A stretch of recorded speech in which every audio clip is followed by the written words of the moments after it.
and we can get.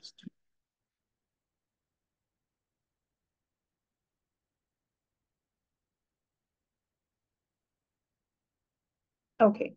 Can everyone see that all right? Okay, I see. Okay, perfect. Thank you so much. All right. Just minimize here.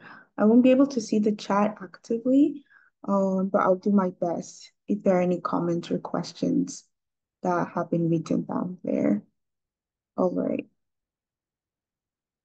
Okay. Hi everyone, my name is Priscilla Ojamu. My pronouns are she, her, and I'm the representative of Canada Confesses for today's session. At Canada Confesses, I'm the volunteer coordinator, and outside of Canada Confesses, I'm an undergraduate student just finishing my Bachelor of Arts in Psychology with a minor in Sociology. I've always been passionate about volunteering, digital activism, and just really being active in the student community. So it's such a meaningful opportunity to speak about the work that we're doing at Canada Confesses, and hopefully you can learn a little bit from our experiences. All right, so the overview for today will start with the introductions, and then I've broken it down into 10-minute sessions so we can be on time. We have first understanding digital activism and community development. Then we go straight into the Read, Watch, and Learn workshops, and we end with moving from likes and shares to real-time action. I'll probably be the most one speaking here today, but I would still love to check in with the group and I have this squirrel skill because I've been seeing a lot of squirrels on campus, and they're just so emotive and remind me a lot of me at different phases. I hope you can kind of see it. But there's a scale from 1 to 9, and the different squirrels have the different emotions. So I'm just wondering, how do y'all feel today? It's early morning, so if you're not a morning person, you may be feeling, say, a 3 or a 5. But personally, I'm so excited for this session. So I'm at an 8. Really just happy to be here. And you can pop in the number you're feeling today in the chat.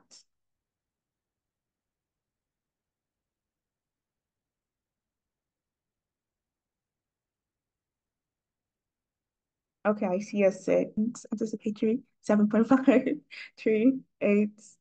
Awesome. Thanks for participating in that, everyone. Whichever scroll scale you are, I'm really glad that you've made the time for this session here.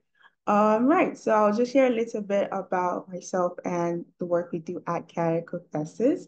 So Canada Confesses is a youth-led initiative. It was co-founded by Nancy Tangen and myself in 2020, but we officially launched the project in 2021. So what do we do here at Canada Confesses? Well, we have youth-driven projects, for example, our Read, Watch, Learn, or RWL for short, workshop series. And overall, our goal is to expose social injustice in Canada, amplify marginalized voices, and connect change makers in Canada. We are a youth-driven collective, so we seek to unravel the myth that Canada is free from racism and social inequalities. Our vision is a tomorrow where Canada confesses its injustice and commits to meaningful change. So we've just recently concluded our Read, Watch, and Learn workshop series, and this was funded by and Canada Service Corps. It was a huge success, and it was our first time ever receiving such a grant. So it gave us that experience of, using funding to engage with the Canadian public, still using digital activism, but broadening our scope to see what else we could do. So the workshops were a really great initiative that we had. Throughout the 3 workshop series, we were able to get over 120 attendees. And then in total for our digital outreach, it reached over 1,000 Canadians.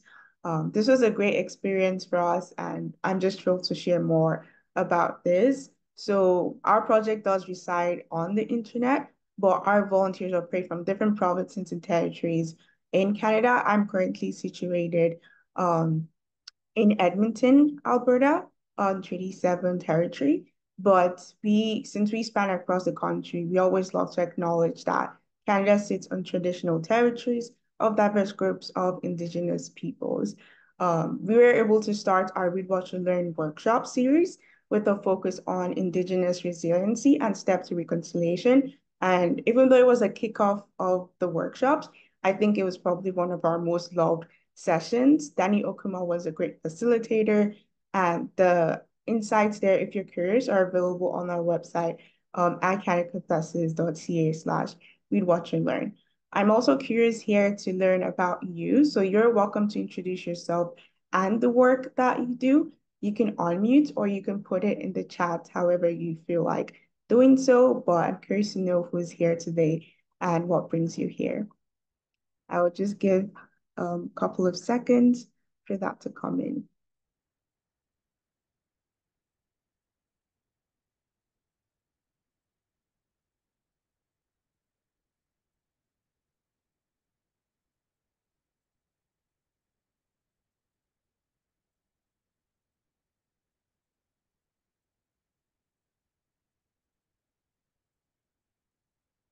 All right. So we can move on and do feel free to use the chat. Thanks a lot, Ethan, for sharing. Thanks, Ben. Oh, Youth Climate Corps. That's really cool. Awesome. Thanks for sharing, everyone. Hopefully we can connect after the workshop as well. As Connecticut Fest is, we connect with various organizations, sort of bringing up the resources and tools that they do and sharing them with the general public. Thanks, everyone. All right. So we'll begin with just an overview of digital activism. So this is defined in various ways, of course, but essentially how we define digital activism here at Can Confess is just the use of digital tools and platforms to advocate for social change. So example, one way we do that is through our social media campaign. So here are some of the posts that we've had um, over the course of this few months. And to us, we use digital activism as a way to get connected. Kanika Festas originated during the pandemic, so it was kind of like the main option during that time to use digital tools to create that sort of connection. It was actually how Nancy and I, the other co-founder, met to create Kanika Festas because we were in a program that was obviously run on Zoom, and we were kind of motivated by what was going on around us and seeing how we can create some change for our communities, especially regarding, that there are a lot of aspects of Canada that is not hugely publicized, and we wanted to break that myth because we see the first hand kind of impact about it. And the digital activism is sort of mostly kind of used by youth, but now we're seeing that it's reaching various demographics too. But youth definitely play a key role in promoting digital activism as it is known today. So over the years, how we know digital activism has evolved from, simple online petitions to now like complex coordinated campaigns across various social media platforms. So if you're an active user of social media or the internet, which you probably are by being on this call today, you've seen some examples of digital activism around you. And since Connecticut Fest is completely virtual, it really drives our work. And I'm so excited to show you some examples today of what that looks like. So here we kick off with the role of youth in digital activism. This picture here was a presentation we did at the Alberta Leadership Student Summit. There is myself and a couple of our team members, and we talked about how youth were kind of leading digital transformation when it comes to volunteering, social justice, and just social good in general. So this was one way that we were able to bring our perspectives, we're able to bring our passion for social justice, and we were able to utilize an online platform to share our voice. And it was really cool because on that day, the volunteers that joined us were literally across Canada. We had a person in Newfoundland, we had someone in Ontario, myself and a couple others in Alberta. So we didn't let, the actual barriers of location to stop us from connecting online. And we've seen how, with digital activism and youth, how they play a key role together. So, for example, there have been climate strikes that have been organized by young activists, and they spread a lot on social media. We've also seen viral social media campaigns that have demanded global attention from people. And over the past few years, we're starting to see this is a really huge trend that cannot be ignored. Youth are here, they have a voice, and they're using their platforms to share their stories. And how do we connect digital activism with community development?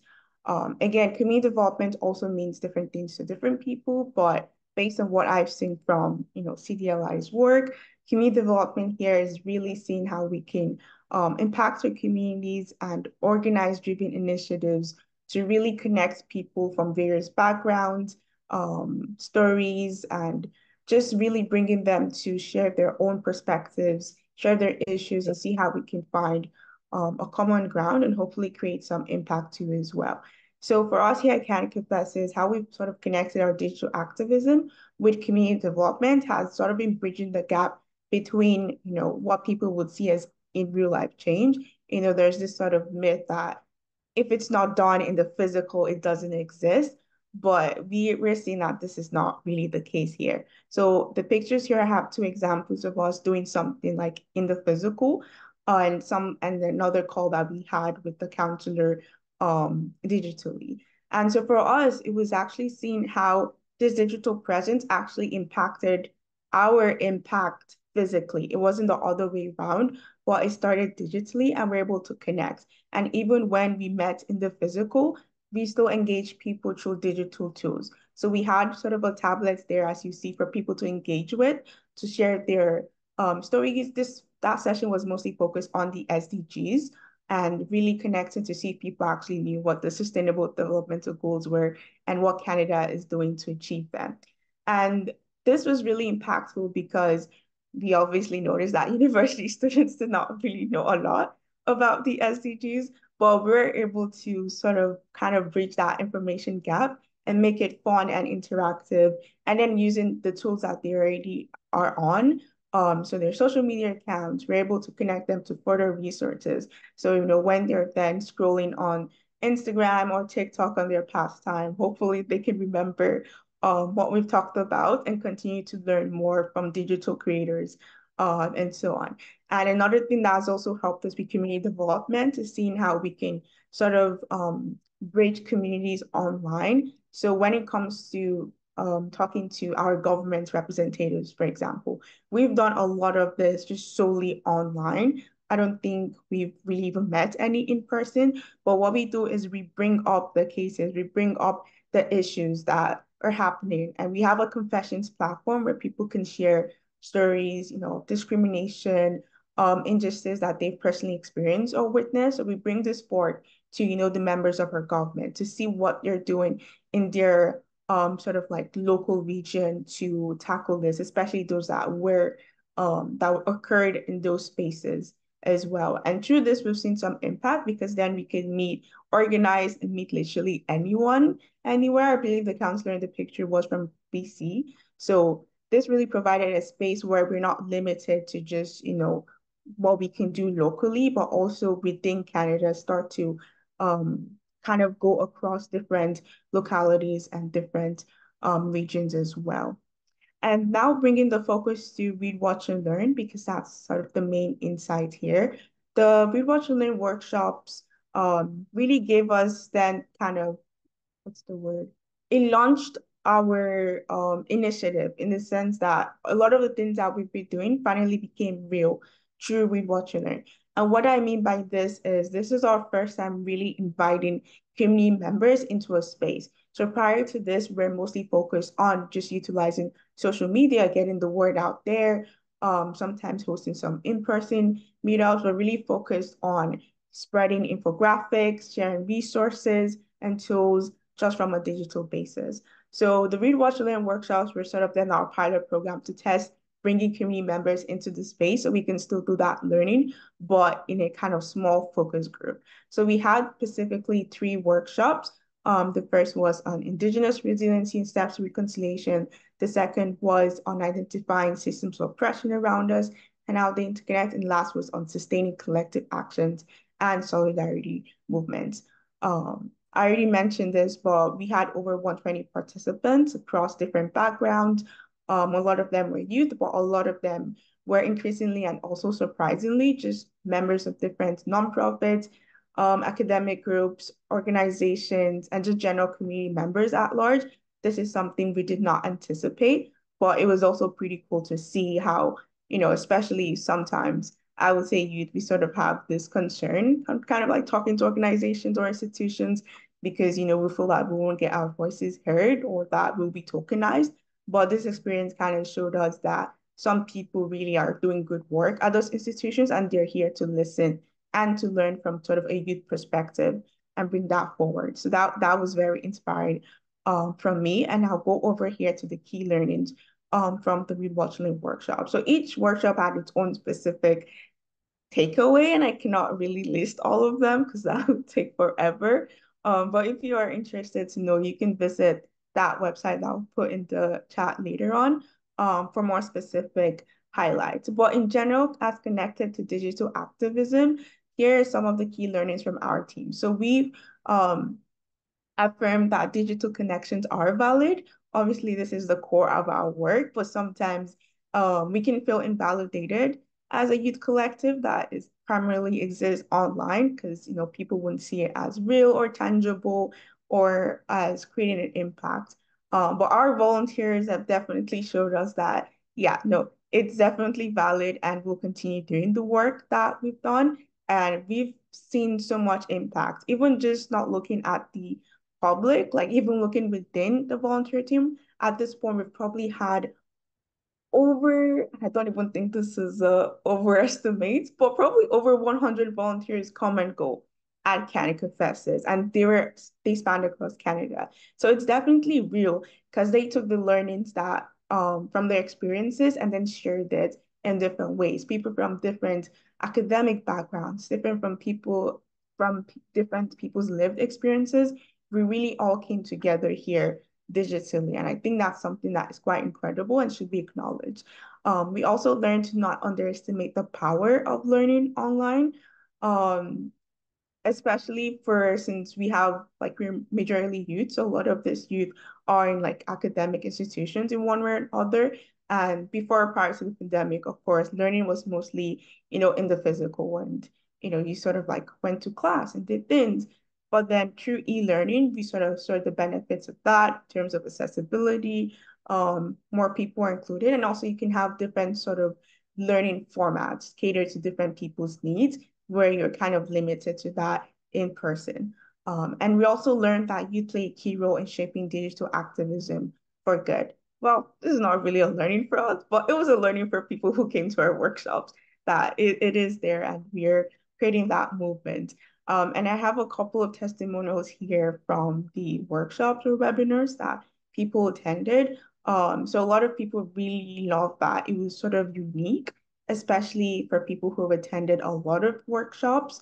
Like me, at this point, it's practically a hobby. I just love learning online. So that testimonial really meant a lot because like saying it was different and very good, it's probably the best compliments we've ever received. So I really took that to heart and seeing how we can improve um hopefully future iterations of the workshop. And a lot of people also mentioned the learning format. So the resources, the videos, we did not just limit it to like the spoken word.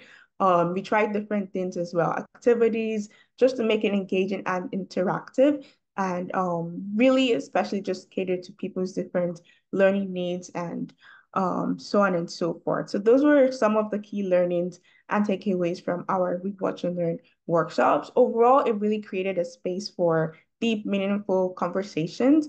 And the themes for each workshop were very powerful, and it really generated a lot of insights I hope can continue to make an impact in the lives of those who attended. So how do we rethink of traditional community development now in the face of digital activism? The quote I have there is from Social Transformation. So they had a blog on changing the face of volunteering. So this is mostly focused on virtual volunteering, which is what Canada Confesses is. And if an organization hasn't been familiar with virtual volunteering, it could seem very kind of weird or odd. But at this point, I don't even know what traditional volunteering looks like because I'm just so ingrained in what virtual volunteering is. I particularly love the last line here. Virtual volunteering is alive and thriving. And it really is. And I see that here at Can Confesses, where we have groups of people just come together and work on this really cool project. So for us here, rethinking traditional community development means that we can see the challenges that is faced by traditional development. So for example, limited resources, resistance to change, and while some of those won't be changed overnight with incorporating, a digital perspective, it can open new ideas that you may not have even considered in tackling some of those challenges that exist. So through the workshops, we explored innovative approaches. So for example, leveraging social media, seeing how we can use that for wider reach, using digital tools for like real-time collaboration, and really bringing more people together that can exist in a physical space without constraints such as, you have to purchase a place where you can meet together. You have to buy food, you have to cater, you have to do a lot of these things. So how can we do that online was really the big question for us. And since I mentioned this was funded, it was a really good challenge because if it's like a physical workshop, you already know what you're going to spend the money on. Perfect. We get a venue, we get speakers, this, that. But it was virtual, so it was like, okay, we don't technically need money for a huge venue. If anything, we subscribe to like a Zoom premium account and that lasts entire year. So it really forced us to be creative of what else could we use this funding for. So then it actually led to things like, for example, scholarships. Some of the facilitators offered scholarships for the workshop participants, and scholarships were also catered towards social justice learning. So, for example, one of them, Ventura Collective, they are an EDI consulting group, and they offered a scholarship for participants, and we had someone join this, and something that would be so expensive, like about $500, was entirely covered thanks to this funding. And then we also had just stipends for equity, like people in equity seeking groups. And it was a great way to really just like you're learning something, here are some tools. If you ever needed like resources or whatever that, like a financial means was a barrier, now that barrier kind of has been blocked. So it really made us think of innovative approaches of how we could use this funding to still impact people's lives without some of the constraints. So I think this was meaningful because instead of just, like a $20 pizza, they got more than just pizza. I mean, pizza is great though. I would have loved some pizza too as well. But I'm happy that they could have more than that, but just like participating instead of this digital space here. And then how do we then engage in real-time actions? So I have a couple of strategies and examples that can be incorporated. First, of course, is engaging through interactive content. And that's something that is not just can be done digitally, but can also be done physically as well. So the picture here we have, this was in Vancouver, I believe, yeah, Vancouver, BC. And we had a volunteer there who wanted to do something for high school outreach. And they just did that. And it was through Can Confesses. And I've never been to Vancouver ever. I've never stepped into the territory of British Columbia, but Can Confesses did. So it was a really cool way to see how you can kind of make that impact from several miles away. And while this was in person, we're able to have interactive content. So just apart from flyers and sign-up posters and things like that, we had kind of a laptop there that was playing I believe this was just sort of like an intro to Can Confesses, but also kind of intro to some of the social justice issues that a lot of people were not familiar with. And since this was a high school kind of platform that we had, it was a great way to kind of reach other youth as well. And like the Canadian curriculum is okay, but it could be improved. So it was a nice way to show kind of those topics or subjects that they may not be taught already in school as well, and showcase how they can create meaningful change in that way. So that was a really cool thing that we did. And obviously organizing virtual events, but being really meaningful and intentional about the virtual event matters a lot. So instead of just organizing a virtual event just because, it's thinking, what do I want to achieve here? Who am I bringing to this space? Why am I bringing them here? And how can I make it that the learning is kind of catered towards kind of the group at hand. So for example, a really great one is this mini summit. I've Never participated in the mini summit before. I really, really do love the structure and I would have loved to stay for everything, but I have class coming soon. So I'll have to watch the recordings later. But I really love kind of the breakdown. It's very innovative. There's breaks in between. You can jump through breakout rooms for different sessions. It's really a great example, I would say, of a kind of a digital virtual event space. And I love that there are also options too for some in-person sessions if people wanted that connection. So a great example right there. And other things you can do is having a mixed media outreach. So what I mean by this is having different forms of media in sort of like an in-person event, so not just relying on, the kind of a traditional way of doing things, but having different formats. You can have a booth with, laptops, iPads, if you want to engage sort of digitally. And then even in like in the virtual space, you can also have a sort of mixed media outreach by having the different forms that people can kind of participate in. And I'll talk a little bit about that up towards the end. There's obviously social media campaigns, which is quite popular. It's kind of when people think of digital activism, that's where they think of. And while that can be, contested by people because we have things like hashtag activism or hashtivism, and what that simply means is when people like their digital activism is just solely based on like putting hashtags, like resharing things, or like it doesn't go beyond that. But that is not what we mean.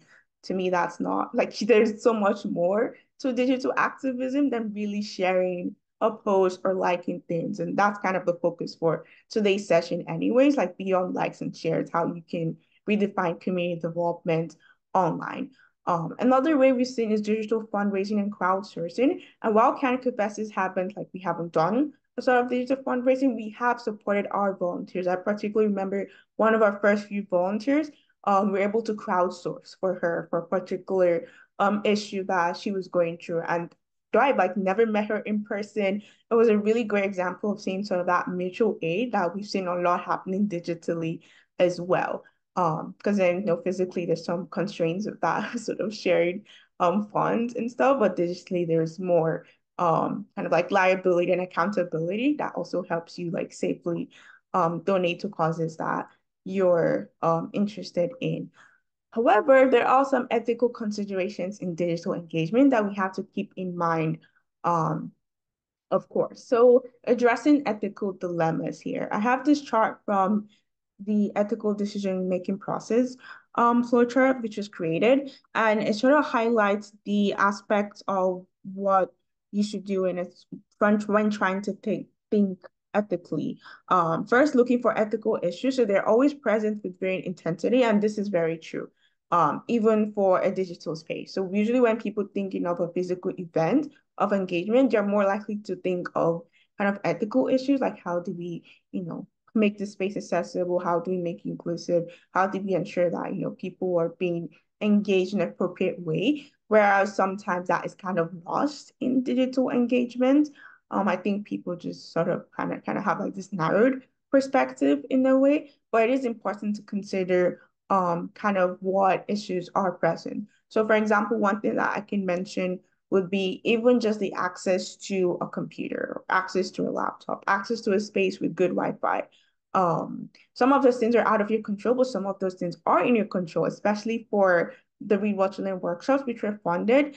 And I mentioned that this gave us like a really great way to think of creative and innovative approaches to spend that funds, right? So we're able to think, are there people that would love to attend this workshop, but there's some sort of barrier or connection that they wouldn't be able to log in. So that's something to consider.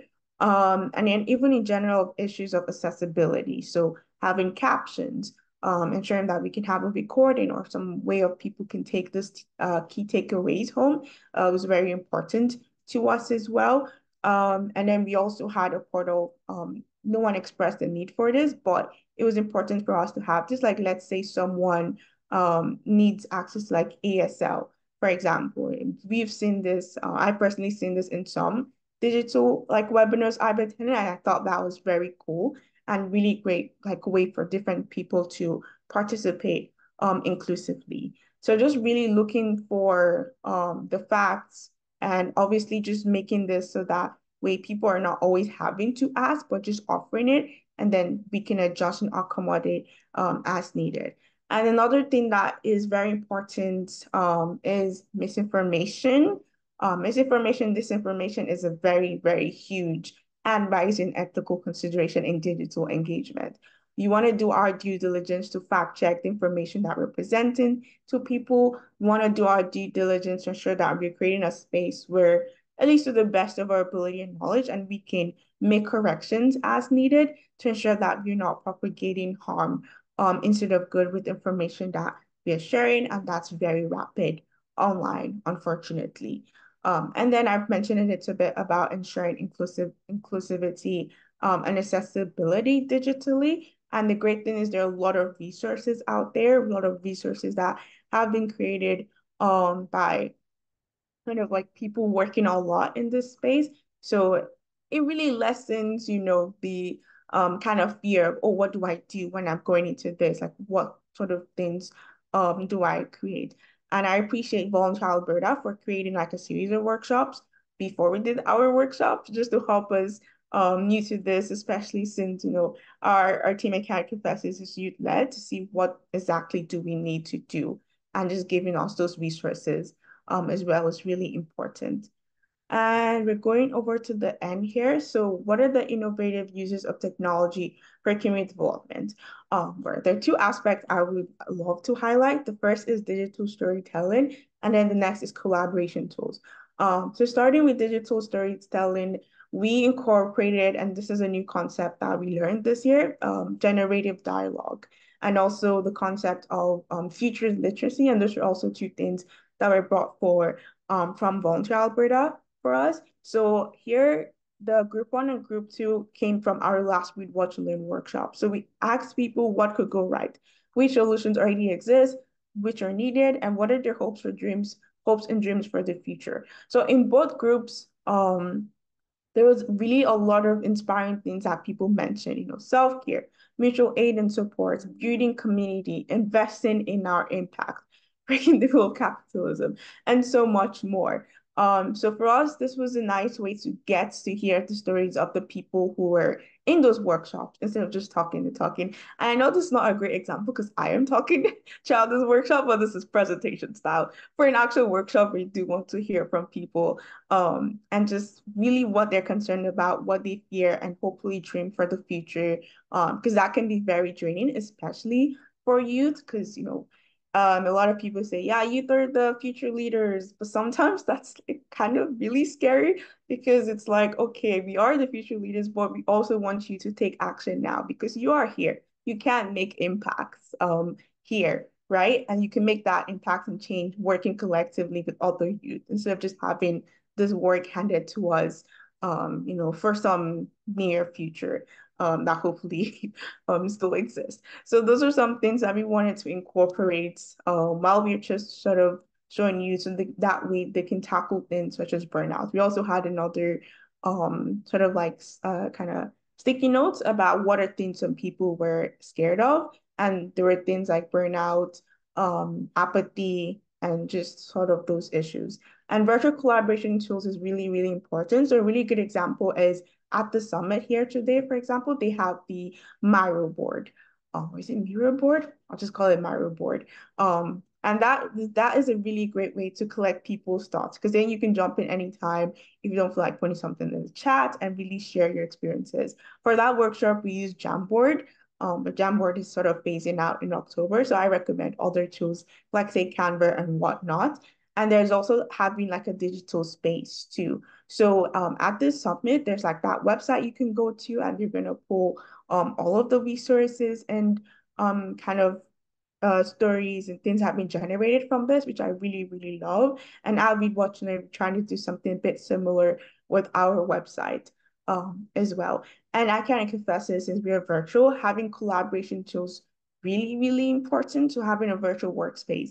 Thinking about sort of those tools to use is very, very important because like we can't just limit ourselves to the default. We have to think beyond and we can work with other groups and initiatives, especially in the tech industry, to see what sort of kind of programs exist that we can use effectively for the work that we're trying to do here. And I believe, where's my mouse? Here we go. Yes, so that wraps our session today. I do invite you with the call to action to engage in digital activism as you see fit. And what I mean by that is not doing kind of like a total 180 with whatever you're doing. You share the work that you do in the chat, and I had some time reading through those, and it's clear that we're all in different sort of like I wouldn't say industry or sectors, because then like Leanne mentioned about being in silos. We are doing kind of the same work overall, but just through like kind of different means or tackling different issues, which are all interconnected and very important. So you're probably already most likely being here using some format of digital activism, but I hope with this session you're able to see what else is out there, or at the very least just learn, kind of the story of what we're doing at Canada Confesses and what emerged from our Read, Watch, and Learn workshops. And here I have some questions that you can use to reflect in the chat or in the mirror board. So what are your key takeaways from the presentation today? Which new ideas, perspectives, or questions have emerged? And if you have any questions or comments, I would love to take that in the chat. I think we have about 2 to 3 minutes before this breakout room closes. But I'm curious to hear your thoughts in general. And if you love to connect with us, we can find us on our website, Instagram, Facebook, LinkedIn, at Canada Confesses. Yeah, thank you so much, everyone. Thanks for your time and really listening to me today. I look forward to hearing your thoughts from the session.